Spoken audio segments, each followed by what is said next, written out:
As the truth of what had happened dribbled into my mind, I became ill. I sobbed for days as my heart squeezed out drops of guilt and pity. Only after my tears dried did my anger surface. Why had he impulsively rushed out of the castle? Didn't he have scouts who could tell him that a whole army was waiting to cut him to pieces?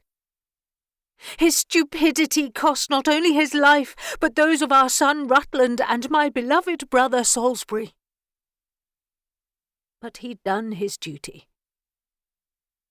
I wept one night as his face floated before me. He couldn't let his men be cut down without trying to save them. And people respected him for that, extolling his knightly virtues whenever they came to console me. "I'll make it up to you, my love," I murmured into a pillow.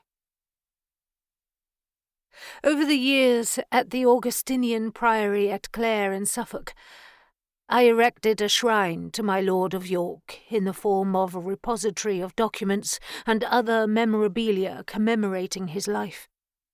I built an image of the lost heroic father, the worthy statesman, the pious man chosen by God to be king, and the courageous warrior beleaguered by his enemies. It was imperative that the House of York pulled together to fight its enemies. And folk needed a hero to inspire. And so my marriage came to an end. But I did not have the luxury of grieving forever, for there was a war on.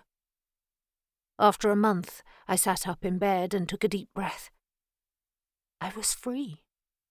As a fabulously wealthy woman, I could live in comfort for the rest of my days. There would be no more pregnancies. I could indulge my slightest whim, and best of all, I need never marry again, for I was far too powerful to be cozened by an ambitious aristocrat seeking to feather his nest.